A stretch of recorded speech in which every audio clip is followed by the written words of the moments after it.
Hello everyone, and thank you for joining our presentation. We are an international group of students, and in this project we explored the role of artificial intelligence in mental health from both scientific and intercultural perspectives. We reviewed current research on the opportunities and limitations of AI in mental health contexts and conducted our own cross-cultural survey to understand how people perceive these technologies. In this screencast, we will introduce the key theoretical concepts, discuss ethical and cultural implications, and present the main insights from our data. Our goal is to highlight why a critical and responsible approach to AI, grounded in information literacy and meta-literacy, is essential. We've structured our presentation in 3 parts, which is the theoretical and methodological foundations, the survey, and the key insights. In this part, we explain why our topic is relevant. First, AI is transforming mental health care. It changes how assessment, diagnosis, and support are delivered, for example, through predictive analytics or conversational agents. These developments influence early detection and reshape therapeutic roles and practices. Second, there are important epistemic questions. AI systems generate insights about emotions and behavior, but these models can be biased, opaque, or based on culturally limited assumptions. This raises concerns about how reliable their interpretations really are. Third, the topic has strong ethical and cultural implications. Mental health is shaped by stigma, inequality, and cultural norms, and AI risks reinforcing these dynamics through biased data or Western-centric training sets. Issues such as privacy, autonomy, and fairness become especially critical for vulnerable groups. Overall, our goal is to develop a critical evidence-based understanding of what AI can and cannot do in mental health contexts, and to identify the competencies needed to use these technologies responsibly. To explain our research process, we want to briefly outline the key steps we followed.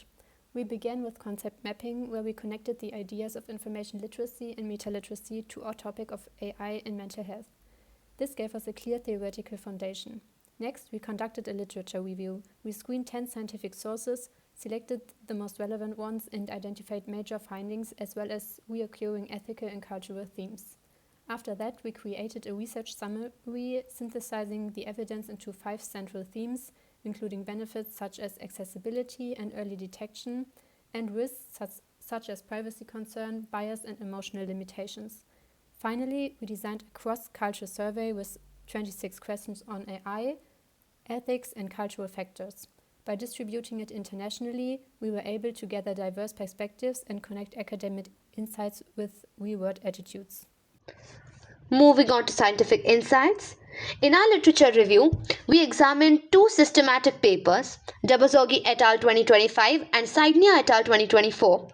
The evidence shows that AI tools effectively detect early signs of depression and anxiety by analyzing text, speech, social media behavior, and biometric signals.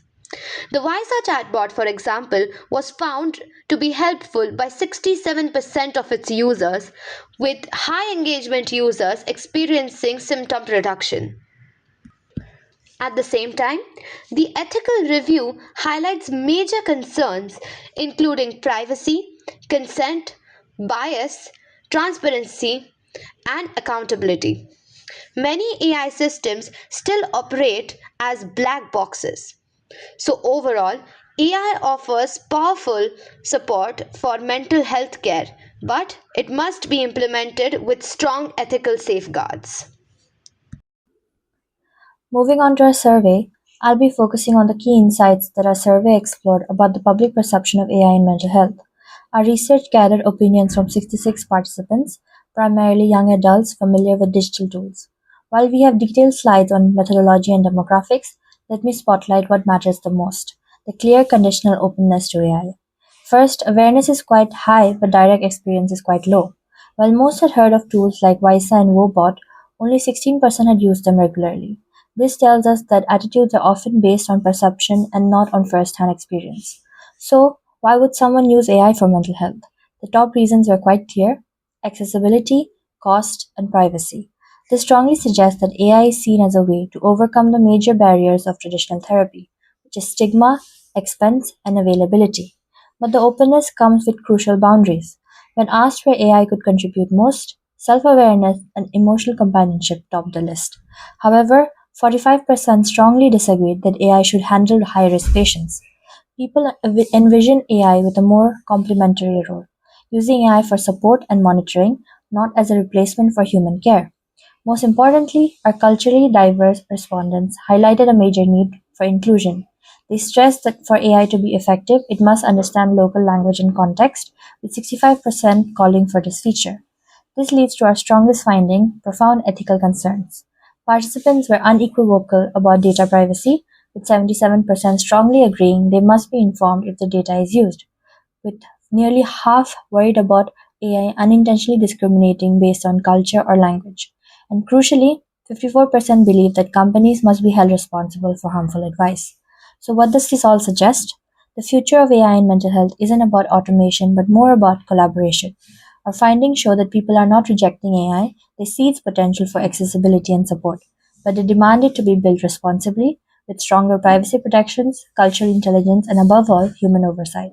The message is quite clear. While AI has a seat at the table in mental health, it must be designed as a tool that empowers, not replaces, the human connection at heart of care. We must also acknowledge the key limitations of our study.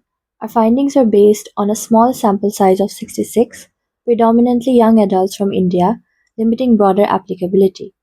Many respondents lack direct experience with AI tools, meaning opinions are based on perception, not use. As a self reported survey, answers may reflect social bias, and the static nature of the data doesn't capture evolving views. Some participants may also have been unfamiliar with AI terms or simply gotten tired as they went along with the diverse questions.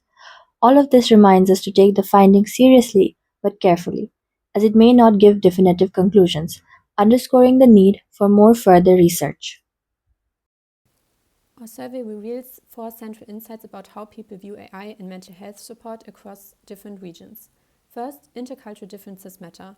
Respondents in India and the US emphasized that AI must recognize culturally distinct expressions of stress, whether symptoms appear more physical or emotional. German participants, by contrast, focused strongly on privacy, data security, and ethical use.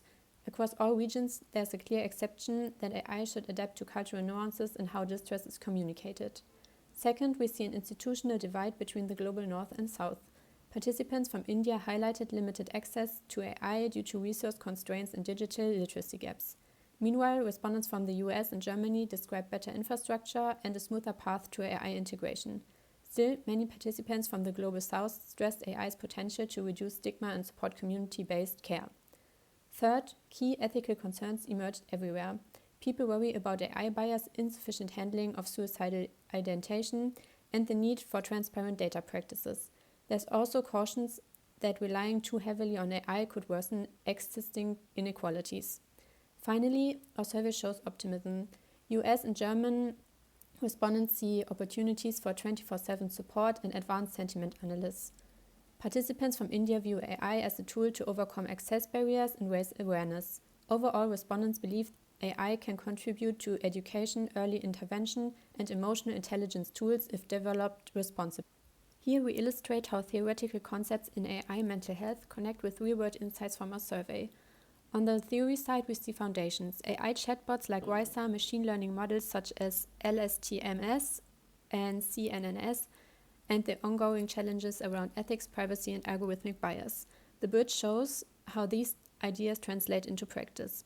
Looking at India, over half of participants expressed willingness to use AI tools. Accessibility and stigma reduction stood out as key benefits, but the survey also revealed limited AI knowledge and low doctor-to-population ratio, making AI potentially valuable support. In Germany, willingness was much lower. Here, privacy concerns under GDPR and the need for human oversight were central. At the same time, younger participants were more open and ethical rigor was strongly emphasized. Bringing this together, the takeaway is clear. Effective global AI mental health systems require intercultural understanding, accessible design, human oversight, and adaptive technology that fits local needs. To conclude, our research shows that AI can meaningfully support mental health care, especially in early detection and low threshold access. However, both the literature and our survey highlight that people remain cautious. Participants showed general openness towards AI, but also strongly concerns about privacy, trust, and emotional adequacy. Most respondents agree that AI should be used as a supportive tool rather than a replacement for human professionals, and cultural background played a clear role in shaping these attitudes. Overall, our findings underline that responsible use of AI requires critical reflection, transparency, and strong information literacy and meta-literacy skills. Thank you for watching our screencast. We hope our project gave you a clearer understanding of how AI is shaping mental health and why ethical, cultural, and informational awareness is essential when working with these technologies.